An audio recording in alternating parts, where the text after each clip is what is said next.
with understanding the many cultures that make each one of us who we are.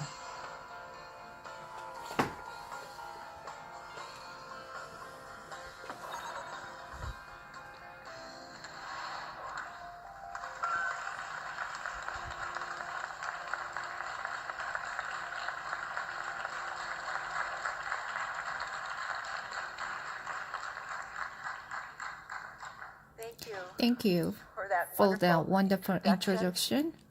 It's an honor and a pleasure to have the opportunity to talk at the Plato Academy. Thank you. I want to start by talking about how to thrive in the multicultural world. And I want to start with one fact about this. First of all, it's not easy. As the world grows flatter and smaller, we will collide with each other more and more, and we have to think about how we can avoid that if possible. And I want to offer suggestions today, but this is the problem of thriving in the multicultural world. It's daunting, a very huge challenge. I think that thriving will begin with understanding the many cultures that make each one of us who we are. I think that that's the first step. Now, as I start on explaining this today, I want to put up the caution sign, and as it says here, cultural comparisons and generalizations ahead. I have to say that I am a European American social and cultural psychologist, and I'm going to talk about differences between the East and the West. When I'm talking about the West, I will mean Americans in the United States. When I'm talking about the East, I'm going to talk about Koreans, Japanese, and Chinese, and refer to this group as the East Asians. Now, as an American, I know that America is a very diverse place, that people who voted for Hillary Clinton are not the same as people who voted for Donald Trump. I know that. I also know that among East Asians, there are equal amount of diversity. I know that Koreans are not the Japanese or not Chinese and so forth. I understand. Great variation. But in our studies in cultural psychology, we have found that there are some patterns of behavior when you compare East and West that can be identified that are a function of our different national cultures, and I want to talk about those today and see what they can explain.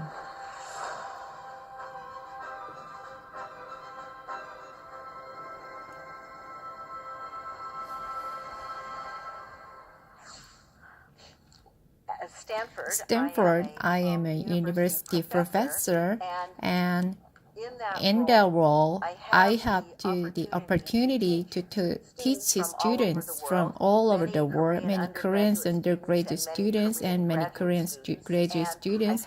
I have the opportunity to learn from them about some of the clashes that they experience when they come from Korea to the United States. And let me start by telling you, first of all, our Story 1 students who have been particularly helpful to me and looking at East and West patterns. Her name was Hee-jung Kim. She came from Seoul to study Stanford to work on her PhD. Now, like most American professors in my seminars, I want the students to contribute.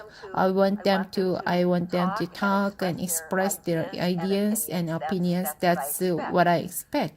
But at Hee-jung, there was nothing I could do that would get her to contribute to the class. I could raise her hands, talk. If I call on her, she would look at her hands, study the table, and she just wouldn't contribute even if I said, he's a nasty. I'm going to calling you if she will say anything. So this was challenging to me. And one day I noticed on her email there was a problem by the signature, and it says simply, the empty carriage rattles the loudest. So it took me a while to understand that. I didn't get it at first, but then I realized this was Hee-jung's way of telling the American professor that she thought very often the people that talk the most have the least to say. So this was fascinating to me, and as I got to know Hee-jung Kim better, I learned that she had grown up in schools that looked approximately like this. These are schools where students are encouraged to sit calmly, with quiet minds, to listen to the teacher, trying to adjust their thinking to what the teacher is saying, trying to absorb as much information as possible. And she explained to me about the importance of hierarchy in Korean culture, the importance of knowing your place. She explained this what is such difficult as did many other Asian students calling the professor me by my first name Hazel. It took her a very long time to do that, and many students could do that. It's just impossible for that. Then she wanted to explain that it is the same in the classroom. When you're low in the knowledge hierarchy, if you're a junior person, a student, why should you contribute to the class? Why should you just start talking unless you have the very well-formed thought, very clear idea that only that you're sure that it's right? Shoot your hands. If you are not sure that it's right, and if you are not sure you are the person that should be contributing, it's better to remain silent. So this was my first lesson. But I realized that Hee-jung had this experience, but many of other students in my classroom, the students, European American students, they had grown up in the classroom that looked more like this. These are classrooms where students are encouraged to put up their hands and to tell their unique ideas, to compete with each other, to trying to argue even if with the teacher, trying to influence the teacher, trying to debate to stand out from the other students. Often these classroom students put their hands up even before they know what they are going to say, just to put their hands up to resolve the place. And so I began to there were real differences, but there were underlying these patterns of behavior in my seminar. And as I studied more about this in my college and with students, I saw that these differences in the classroom behavior reflected some very deep cultural differences in what is the right way to think, to act, to feel as a person. I saw, for example, that in the West, we say the squeaky wheel gets the grease.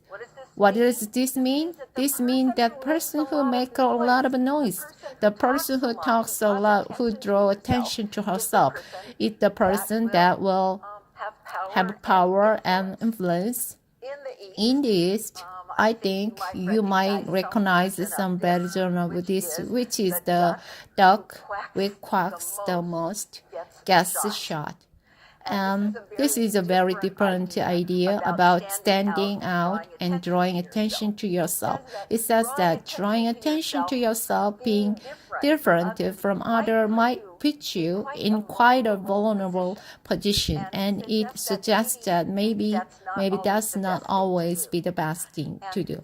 That's what I want to talk about today. I want to show you some generalizations that come from a great deal of empirical work that we have done in cultural psychology, comparing East versus West. And I want to talk about where these differences come from, how culture shapes these differences in way being a person. Then I want to talk about how some of these differences relate to being happy and to having a good life. So let me summarize a lot of this work through a few kiddos. I will start with this one. Okay. So this is a quiz for you have to, particularly it's a test. So suppose I offer you a handful of pens, 5 pens, and I say please take one as a gift. And there are 4 of one color say orange and 1 of another color say green.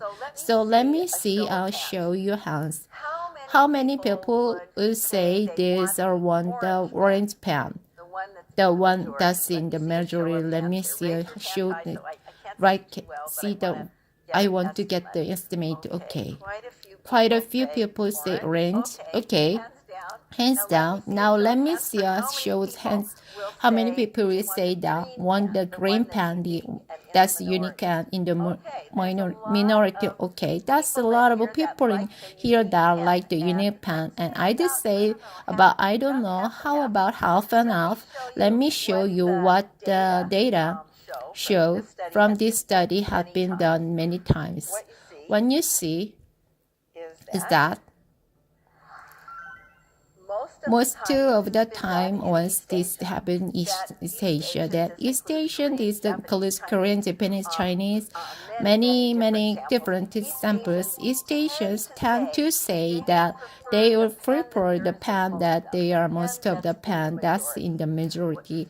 What Americans tend to say, no, I don't want that pen. I want the one that's distinctive. That's the green pen. That's the pen. So stand out. So I think this is a big quiet group that like the distinctive pen as well in here tonight. Okay, so that's one case. Now we got another case. So that this is another one. Okay, your house is on fire. I'm sorry. Now you come home and your house is on fire. Inside the house, in your mother and your spouse. Okay, and it's a very serious fire. You can only have time to save one person. You can save the both. You can save. You're going to save them. Both is a hard question. It's been subject to psychology. Now let me see. Show hands for who saved their mother. Let me. Hands up. I think I see a large majority. Okay, hands down. Let me see how many would save their spouse. There's some but minority. Okay. What you see and these data are from a large number of studies done in Taiwan that the Taiwanese response is save the mother. The Chinese response tell us it's obvious. Your mother gave you life. You must honor your mother. Your parents, they are the beginning of everything. They are the start of. They say can't always get another spouse. The Americans have quite a different answer to this. They say spouse, of course. Spouse is my choice. Spouse is the reflect of my preference. Spouse is the person, my soulmate, the person that I want to make my life with. The course, I would choose my spouse. So just a very sharp differences in behavior in this emergency situation. I do them to say that how could you put them together, the responses then you gave, the responses that we see the differences between East and West. Of course, when you explain behavior, there are many factors that explain behavior, anyone's behavior, but what we see is there is at the lesson one fact that can explain some of these East and West differences that gives us a clue to cultures, clashes, and this is the first factor I'm going to talk about has to do with how people answer that very important question about what does it mean to make a good and right person.